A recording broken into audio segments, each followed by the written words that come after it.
eternal relationship. Because as in Golok, um, there are 5 rasas involved. Uh, Neutrality.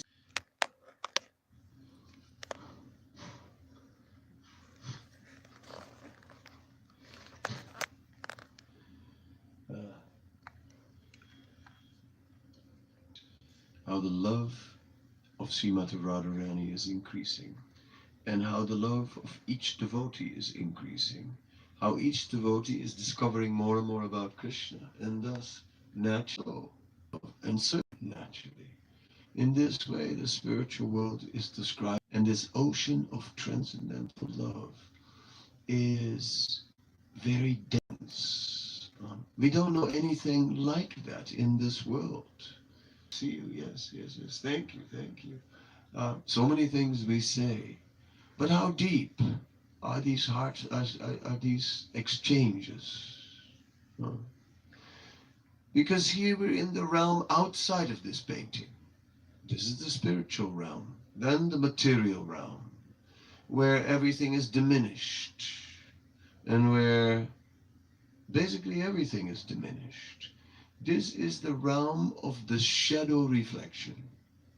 Find the same in Greek philosophy, Plato, the cave, the reflection, and so on. The original and the reflection. In Sanskrit, this concept is known as pratibimba. It's clear that the Greeks didn't come up with this idea themselves, that it was already existing in India. In ancient scriptures, we find pratibimba, we find reflection, shadow reflection. This material world is the shadow reflection of the spiritual world. Here, we ourselves are living in a shadow state. Here we are. Our emotions are just incomplete and shallow. How much? How much love do we have now? Very little. And the rest of the time, walking around.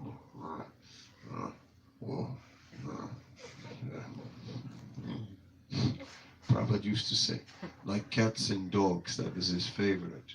So many times, Prabhupada would compare humanity to cats and dogs.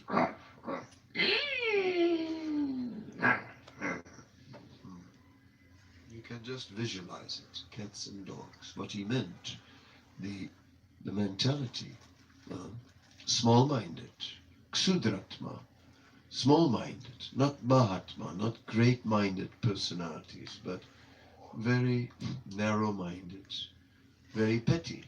And the mind, and again, our consciousness it sinks down into the small conception of life, and suddenly our face becomes sort of all together as an expression of our small-mindedness, and we look at someone and think, who is this? Ichchadvesa samuttena dvandumehena bharata. That these two are the afflictions of the living being in the material world, lust and envy. Vishnu Chakravarti Thakur explains it further, says samsara davana dalila loka. He says there is a davanala, there is a blazing forest fire. It is out of control, and humanity is afflicted by it. Samsara dava, this cycle of birth and death, is like a forest fire that afflicts the living beings to a point where they're suffering. And yet, we create our own suffering. And it goes on. Someone said, New York, enjoy. And it is like that sometimes. Like, I remember a few visits ago, I came to America and I got drilled because I have a passport which has a lot of stamps because I travel a lot, right? And there's all kinds of countries in there. So they're studying all these stamps. They're looking like, my God, I guess when you're an immigration officer, life is boring and you get a passport with a lot of stamps. You go, wow, this one is interesting. Oh, there is so many stamps. So two guys start looking at my passport, not one, two at the stamps. Yeah? So many stamps, and they keep on looking and looking. And it took them 20 minutes. I'm just standing there, like they're looking at my passport, studying the stamps. Finally, one says, "What is MRU?" MRU. There's a stamp MRU. They say, "Is it Mauritiana in Africa?" Mauritiana. I said, no, no, no, no, it's not Mauritius. It's Mauritius, a holiday island. It's like a very nice place, beaches and blue oceans. I try to sort of, it's a normal place, blue ocean, holiday place, Mauritius. Very normal. Everybody goes there. Haven't you been? You should go. Nice. Anyhow, okay. After that, they sort of let me go. Enjoy. That was it. He gave me America to enjoy. That was very kind of him. Very in this storefront, where everything is very condensed, where Prabhupada sat down, and where his love for Krishna, and so much so that every little atom in these walls became purified. There are unlimited living entities in the atoms, and these living entities also became purified. One could say the walls are vibrating. Walls are vibrating. But that would be not as living entities are Sarvaga. They're present everywhere and residing even between the atoms. All these living entities, the very small ones, are known as Suksma Jiva. Prabhupada was leading Kirtan.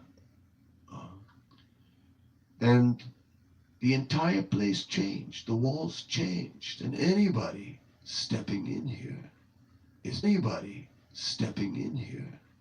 is becoming touched. People in the street change. He said the street itself changes. So even people who come through it after, they also get affected. So that intense spiritual energy of the spiritual world manifested its presence, and then from here it flooded first Krishna. I don't know for sure. Maybe it was the musical hair. I believe it, but I don't remember it. The only thing I remember, I was young when I went, and the only thing I remember is that at the end, all the actors took their clothes off. That I remember. The mantra was there, but it was. I must have heard. So I can't say when the first time the mantra came into my life, what the year was when I first time saw devotees, but there was a van that came into. My father worked in Amsterdam, had a commute every day, and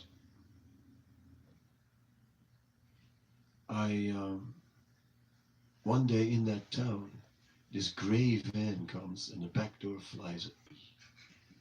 And really, it wasn't physically possible that many people could possibly come from a van. So I stood there and said, what am I seeing here? UFO, or what is this? Are these creatures from Earth, or are they actually from another planet? I was not sure. They made a line and came in my direction. He said, it's a dangerous sect. I was like, whoa, they sure look dangerous.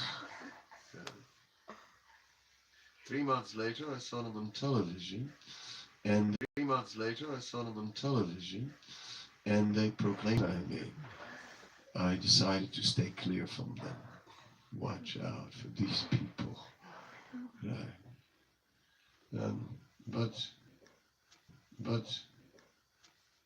But then somehow or other, Yeah.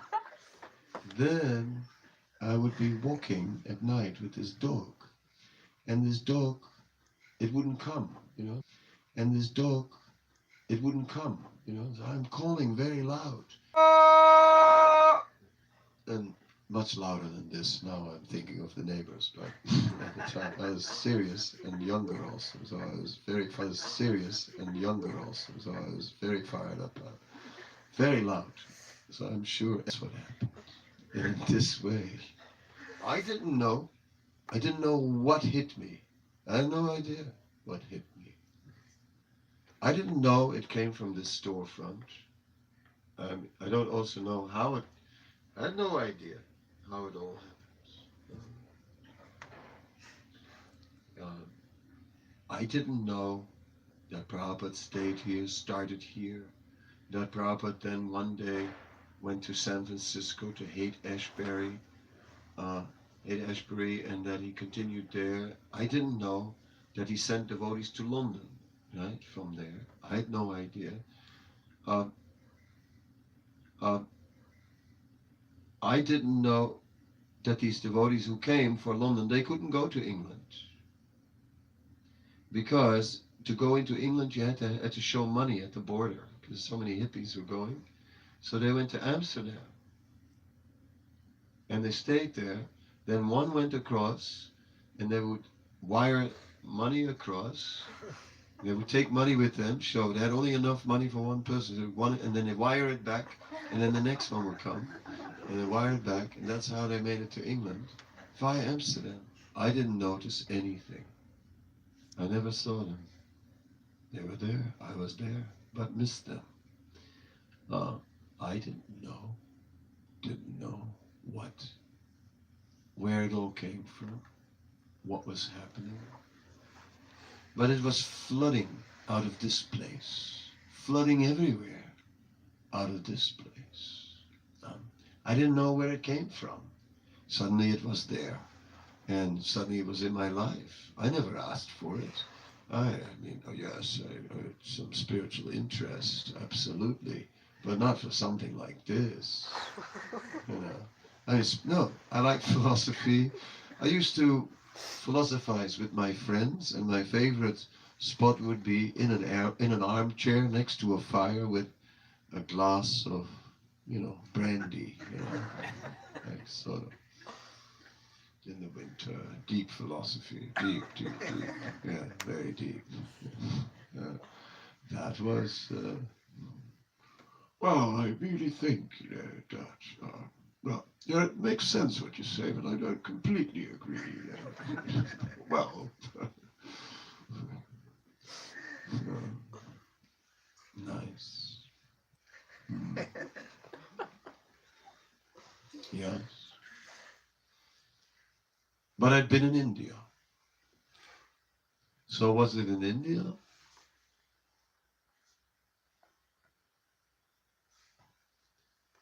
By the time I got that girl with the dog, I'd been in India.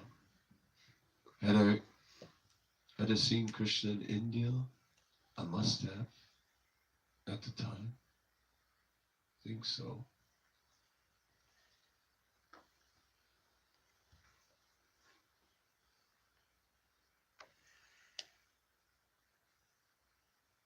One time, so many times in India. Because, after all, 60s, 70s, what else to do?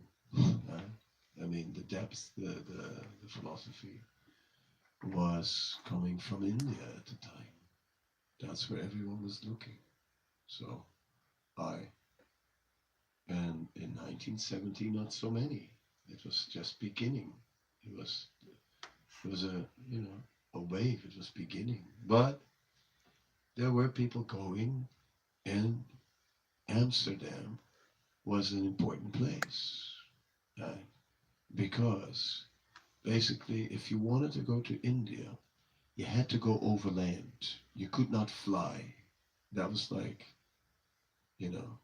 no self-respecting hippie would fly. That was out of the question. That was like something you couldn't do. Right? And if you flew, That was considered to be totally, you're out. You sold out.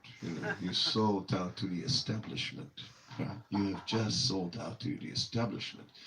So you either had to hitchhike or something like that. That was the best. You hitchhike without like spending any money and make it all the way to now.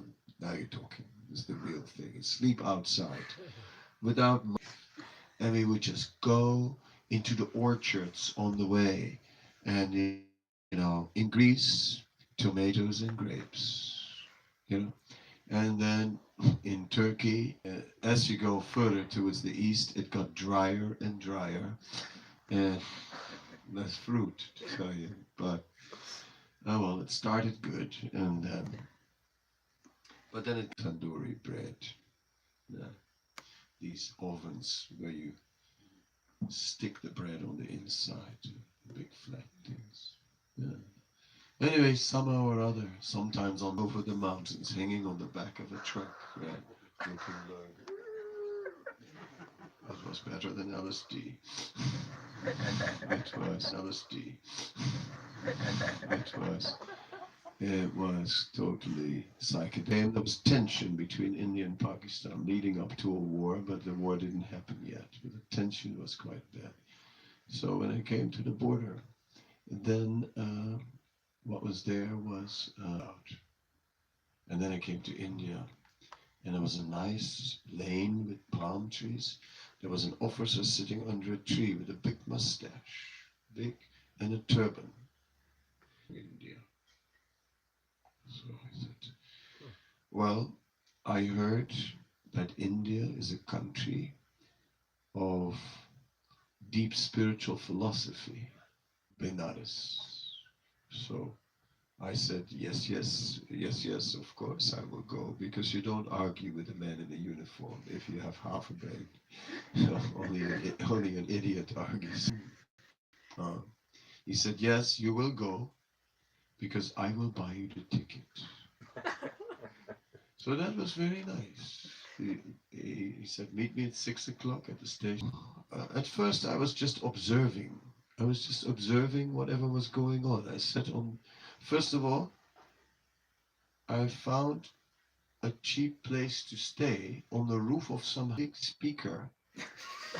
And like in India, they had these huge horns. And at 3 o'clock in the morning, Sirius, 3 a.m., the thing was going full blast, It's like where you put your pillow on your head or whatever you can in agony. That's what happened. Then I woke up and I looked at my watch and I go, I can't believe it. And I looked at my watch and I go, I can't believe it. Three. But people were getting up and going to the Ganga. So, okay, I mean, I sort of also started going towards the Ganga. That was about, I was like, okay, that's enough. Uh, I couldn't see the point. But little by little, it dawned upon me. Little by times of the day are divided in Vedic hours of 48 minutes called Muhurtas, and that the Brahma Muhurta is about 1.5 hours before. There was a culture there, that was for sure.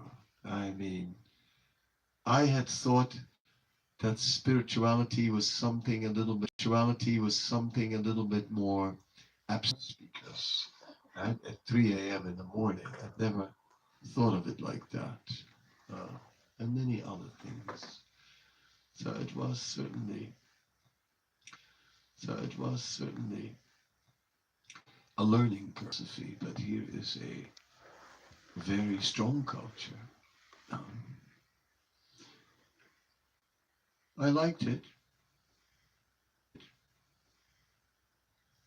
That life is very simple and influence.